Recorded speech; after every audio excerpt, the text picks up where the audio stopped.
School service কমিশনের group C clerk, group D এবং librarian নিয়োগের গেজেট প্রকাশিত হলো।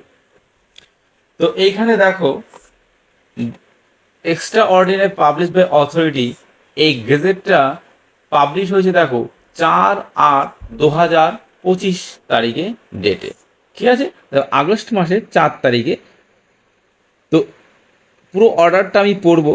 তো দেখো, সবার আগে আমি যেটা দেখব যে এইখানে নোটিফিকেশনটা কি দিয়েছে, in exercise of the power conferred by clause D of subsection 2 read with subsection 1 of section 17 of the West Bengal School Service Commission Act 1997, West Bengal act 4 of 1997। দেখো এইটা অতটা নোটিফিকেশনটা যা দিয়েছে তার পরিপ্রেক্ষিতে এটা বলছে। তো প্রথমেই আমি যেটা যাব যে 3টে পার্টের গেজেট প্রকাশিত হয়েছে, লাইব্রেরিয়ান, গ্রুপ সি ক্লার্ক এবং গ্রুপ ডি। তো সেইগুলোর ডিটেলসটা আগে দেখে নিই যে কোয়ালিফিকেশনটা কী লাগবে,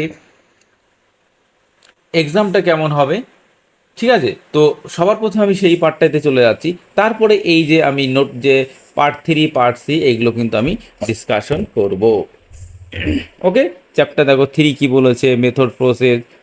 এর মধ্যে যেটা আছে যে পরীক্ষার মেথডটা কী হবে, কারা কারা ডিসকোয়ালিফাই হবে, কারা কারা কোয়ালিফাই করবে, হ্যাঁ, প্রসিডিওরটা কেমন হবে, টোটাল জবের টোটাল ফুল নোটিফিকেশনে বা টোটাল ফুল প্রসেসটা কী হবে একদম ফাইনাল মেরিট লিস্ট পর্যন্ত, সেইগুলো এখানে বলে দেওয়া আছে। তো সেইগুলো আমি পরে ডিসকাশন করছি। তো সবার প্রথমে যেটা আমি যাব সেটা দেখো, তোমরা চলে যাই পার্ট 1 সিলেকশন। দেখো অনেকগুলোই পেজ আছে, হ্যাঁ। তো এইগুলো সবগুলো পড়লে তোমাদের ভিডিওটাও বড় হয়ে যাবে। যাই হোক, মিসলিনিয়াস সেভিং ক্যারি, এই দেখো দিকে বলছে শিডিউল 1। শিডিউল 1 কি বলছে দেখো, name of post librarian. Librarian পোস্টের জন্য কি করতে হবে দেখো, educational qualification including professional qualification. Librarian পোস্টের জন্য এডুকেশন কোয়ালিফিকেশনটা কী হবে, এজ লিমিটটা কী হবে, সব পরপর দেওয়া আছে। তো প্রথমেই যেটা পড়বো সেটা হচ্ছে লাইব্রেরিয়ানের education qualification. Bachelors degree in general stream in arts, science, commerce as regular external private candidate or through distance mode of education correspondence course with degree, এই দেখো course with degree in library science as regular or external private candidate through distance mode। কি বলছে, তোমাকে প্রথমে একটা bachelor degree করতে হবে, science হোক আর্টস হোক যে কোনো স্ট্রিমে হোক, তার সাথে কি উইথ, তার সাথে কিন্তু একটা লাইব্রেরি কোর্স তোমাকে করতে হবে। সে যেমন ব্লিস আছে, হ্যাঁ, এমলিস, এরকম যারা লাইব্রেরিয়ান করেছে দেখবে ব্লিস বলে একটা ডিগ্রি আছে। তো তাদের কিন্তু যাই হোক এই ব্যাচেলার ডিগ্রির সাথে কিন্তু লাইব্রেরিয়ানের একটা কোর্স কিন্তু তাদের লাগবে। ওকে, তবে কিন্তু তারাই কিন্তু এই এলিজিবল হবে লাইব্রেরিয়ান পোস্টের জন্য। এজ লিমিটটা কি, এজ লিমিট হচ্ছে মিনিমাম 20 ইয়ার্স, 20 থেকে 40 বছরের মধ্যে বয়স হতে হবে, ঠিক আছে। এবং সে বয়সটা হবে ইয়ার্স অ্যাজ অন ফার্স্ট জার্নি of the year of advertisement. Upper age limit is however relaxation 5 years of scheduled caste and 3 years of other backwarded classes candidate not subject matter of any litigation and 8 years of the physical handicap candidate। তো এইখানে যেটা বলছে তোমার হচ্ছে age limit হচ্ছে 20 থেকে 40 বছর পর্যন্ত তোমার এজ লিমিট হতে হবে, ঠিক আছে। আর দ্বিতীয় কথা, এসসিরা কিন্তু তোমার 5 বছরের ছাড় পাবে। ওবিসিরা যেটা বলছে দেখো,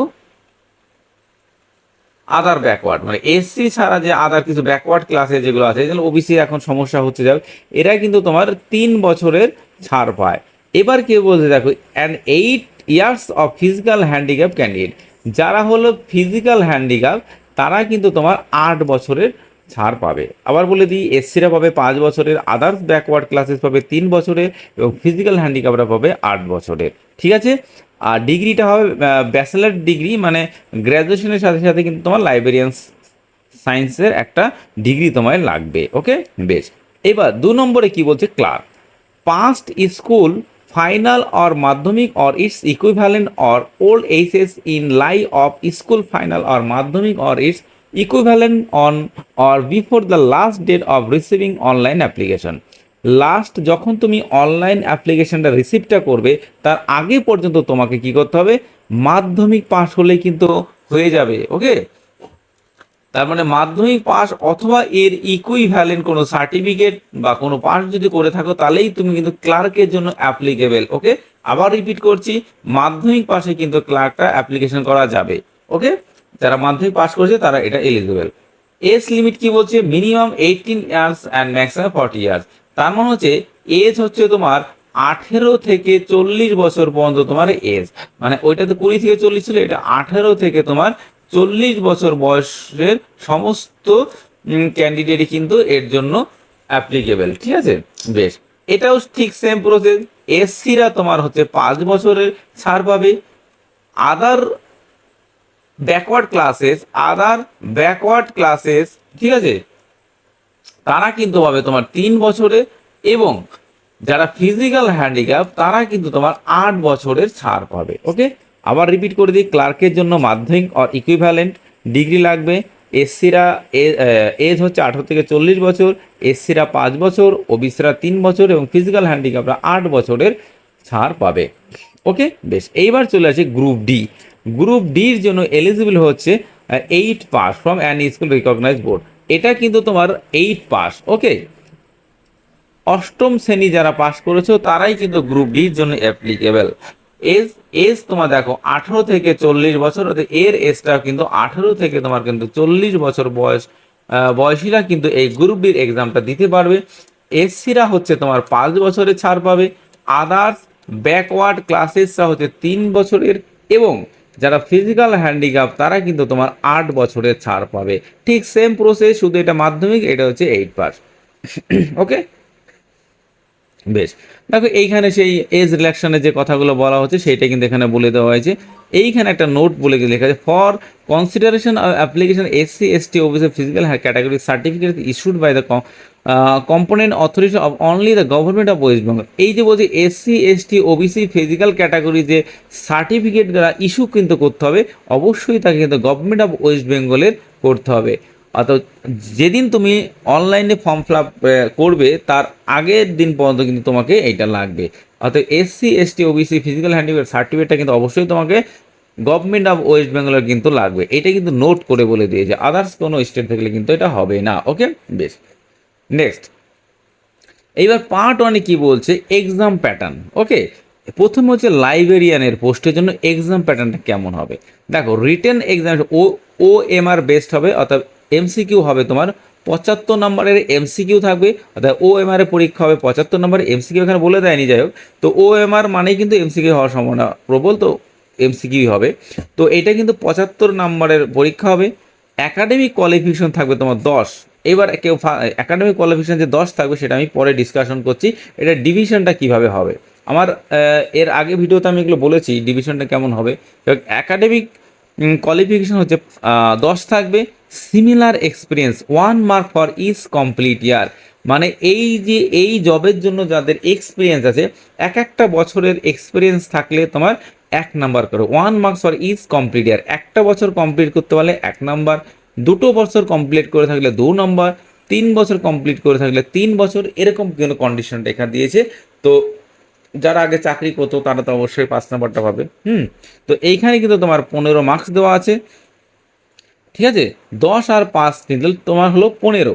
oral interview appearance before the interview board is compulsory. তোমাকে ওরাল মানে ইন্টারভিউর জন্য তোমাকে 10 নম্বর ধার্য করা হয়েছে। তাহলে তোমার কত হলো, 75, 70, 80, 90, 100, টোটাল কিন্তু তোমার এখানে 100 নম্বরে কিন্তু এক্সাম হবে। ওকে, 100 নম্বরের এক্সাম হবে, 75 নম্বরের ওএমআর হবে, 15 নম্বর হচ্ছে একাডেমিক কোয়ালিফিকেশন, ওরাল হচ্ছে 10 নম্বর। ঠিক আছে, নাম্বার এটা বলে দিলাম।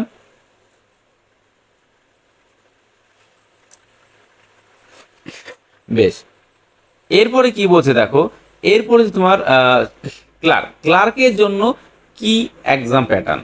ক্লার্কের জন্য এক্সাম প্যাটার্ন যেটা হচ্ছে, রিটেন এক্সামিনেশন হবে, ওএমআর বেস হচ্ছে 60 নাম্বার। একাডেমিক কোয়ালিফিকেশন দেখো, একাডেমিক স্কোর মানে একাডেমিকের স্কোরের জন্য তোমার 10 থাকবে, সিমিলার এক্সপিরিয়েন্সের জন্য 5। একটা বছর যদি কমপ্লিট করো তাহলে তোমার হচ্ছে 1 নাম্বার করে, দুটো কমপ্লিট করলে 2 নাম্বার, এরকম করে বাড়তে থাকবে। তুমি কত বছর চাকরি করেছো, হ্যাঁ, তার উপর ডিপেন্ড করে কিন্তু তোমার এক্সপিরিয়েন্স উপর ডিপেন্ড করে কিন্তু তোমার 5 নাম্বারটা দেওয়া হবে। ঠিক আছে। আর হচ্ছে ইন্টারভিউ। ইন্টারভিউ কত দেখো, ওরাল ইন্টারভিউর জন্য তোমার 10 থাকবে। ঠিক আছে। আর কম্পিউটার যে টাইপিং কিন্তু লাগবে, কিন্তু টাইপিং এখানে একটা জিনিস বলে দেয়নি যে টাইপিং এর মিনিটে কত স্পিড থাকতে হবে, সেটা কিন্তু এখানে বলে দেয়নি, স্পিডটা বলে দেয়নি। যাই হোক, তো কম্পিউটারের জন্য তোমার 15 নাম্বার থাকবে। তাহলে তোমার দেখো এখানে 60, 70, 75, দেখো 60 নাম্বার থাকবে এমসি ওএমআর, 15 নাম্বার হচ্ছে একাডেমিক, আর 25 নাম্বার হচ্ছে তোমার oral plus computer proficiency. Total হচ্ছে তোমার দেখো 100 নাম্বারের পরীক্ষা হবে। ঠিক আছে। টোটাল এটাও কিন্তু 100 নাম্বারে তোমার পরীক্ষা হবে। ঠিক আছে। বেশ, এরপরে তোমার যেটা হচ্ছে গ্রুপ ডি। এবার হচ্ছে গ্রুপ ডি এক্সামটা কেমন হবে দেখো, রিটেন এক্সামিনেশন হবে তোমার 40 নাম্বার, হচ্ছে ওএমআর বেসড মানে এমসিকিউ হবে। সিমিলার এক্সপিরিয়েন্স যেন 5 নাম্বার, মানে যারা ওই আগে যেটা বলেছো যাদের এক্সপিরিয়েন্স আছে বা চাকরি করলে তো এক্সপিরিয়েন্স অবশ্যই থাকবে, তো তারা কিন্তু 5 নাম্বার করে পাবে। আর ওরালের জন্য পাবে 5 নাম্বার। টোটাল কত হবে 40, 50 নাম্বারে কিন্তু এখানে পরীক্ষা হচ্ছে। ওকে, 40 আর 10 হচ্ছে 50 নাম্বারে কিন্তু এখানে পরীক্ষা হচ্ছে। এইবার তোমাকে যেটা বললাম যে একাডেমিক কোয়ালিফিকেশনের যে ভাগটা সেটা কেমন হবে। ঠিক আছে। তো প্রথমে যেটা হচ্ছে লাইব্রেরিয়ান। লাইব্রেরিয়ানের ক্ষেত্রে একাডেমিক কোয়ালিফিকেশন ভাগটা কেমন হবে, bachelor degree in honours course from a UGC recognised, যে কোনো ইউনিভার্সিটি থেকে যদি তুমি এটা পাস করে থাকো তাহলে তোমার যদি ফার্স্ট ক্লাস পাও তাহলে তোমাকে 6 নাম্বার দেবে, যদি সেকেন্ড ক্লাস পাও তাহলে 4 নাম্বার, এবং ফার্স্ট ক্লাস এবং সেকেন্ড ক্লাস ছাড়া তুমি যদি নর্মাল পাস করে থাকো তাহলে তোমাকে 2 নাম্বার দেবে। অথবা bachelor degree in pass course from UGC recognised university, যদি এটা অনার্স থাকলে তুমি এইটা পাবে, যদি পাস কোর্স থাকো তাহলে তোমার কথা 4 নাম্বার দেবে ফার্স্ট ক্লাস পেলে, 3 নাম্বার দেবে সেকেন্ড ক্লাস পেলে, এবং আদার্স ক্ষেত্রে হচ্ছে তোমার 2 নাম্বার দেবে। ডিগ্রি উইথ স্পেশাল অনার্স, যদি তোমার ডিগ্রির সাথে যদি স্পেশাল অনার্স থাকে তাহলে তোমাকে কিন্তু 4 নাম্বার ফিক্সড, আদার্স কিন্তু তোমাকে এখানে দেখতে যাবে না। ঠিক আছে। বেশ, ডিগ্রি ইন লাইব্রেরি সায়েন্স, এই যে তোমার লাইব্রেরি সায়েন্সের জন্য তোমার কিন্তু 4 নাম্বার ধারিত করে। ওই যে বললাম তোমার যে গ্র্যাজুয়েশনের সাথে কিন্তু লাইব্রেরি সায়েন্সের একটা ডিগ্রি তোমার লাগবে। সেই লাইব্রেরিয়ান সায়েন্সের জন্য যে ডিগ্রিটা হবে তার জন্য তোমার 4 নাম্বার দেবে যদি ফার্স্ট ক্লাস পাও, সেকেন্ড ক্লাস পেলে হচ্ছে 3 নাম্বার, এবং ফার্স্ট ক্লাস এবং সেকেন্ড ক্লাস যদি নর্মাল পাস করে থাকো তাহলে তোমাকে 2 নাম্বার দেবে।